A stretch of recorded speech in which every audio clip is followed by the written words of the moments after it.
Hey Nareka, it's Mr. Serban. Welcome back to school. It's Monday. I'm here with my family. We're having some dinner, and I just wanted to talk really quickly. About courage. This month is all about courage, and so I want to share a little bit about courage and a time that my family had courage. I'm so proud of them. We were backpacking this summer, and we experienced a forest fire and had to evacuate.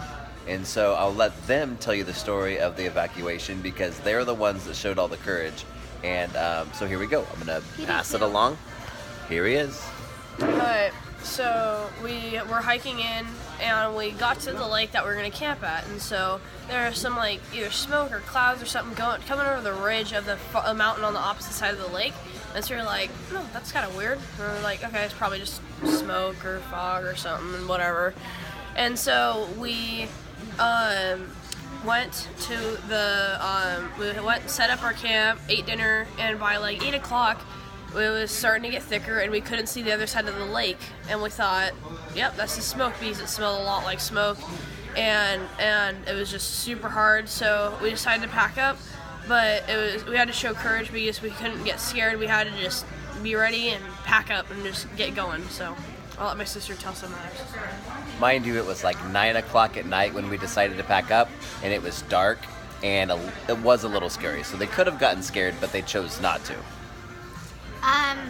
Hey guys, so when we started packing up, I was personally really scared because I had asthma, and the asthma and the smoke was making it harder for me to breathe, so I had courage during that time.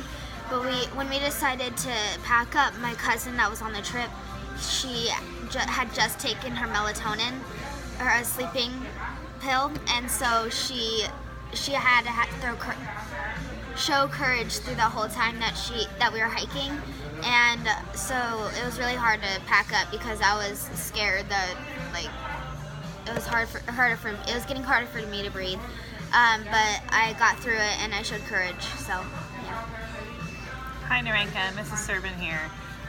So I had to show courage because when we decided to go ahead and to head out, we had our 2 nephews and my niece and our 2 kids on the way out.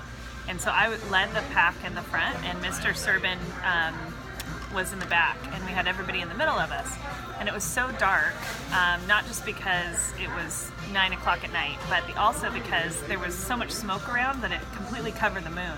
So we couldn't see anything except for we wore headlamps so that we could see what was in front of us. And when we were hiking down, because I was in the front, I experienced seeing several different wild animals in front of us. Their eyes would reflect on the light ahead of us.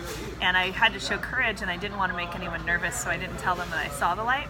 And instead we sang songs and we made lots of noise so that we would scare any wild animals away and they wouldn't bother us. But anyway, we had to hike out 4 hours. It took us 4 hours of hiking after they had already hiked 4 hours on the way in. And it took us 4 hours to hike out in the middle of the night. That took a lot of courage for our kids and for Mr. Serban and I, as well as for my niece and my nephews. But I was so proud of them because we made it all the way home and we slept in a long time the next day. We got back at 1 o'clock in the morning to the car, and then we got back to the campsite at 2. We were super tired. Thank you, guys. Well, there's an example of courage. I hope all of you can share some examples of courage. I'm sure you probably maybe weren't stuck in forest fires, but maybe you have other stories that you had experienced or things that you were at home. Maybe you had that little brother or sister was bugging you and you didn't say anything. Maybe you didn't punch her, but you went and talked to her instead and said, please don't do that. That's also courageous. Nareka, thank you so much. Have a great day, and we'll see you out on the playground. Bye, guys.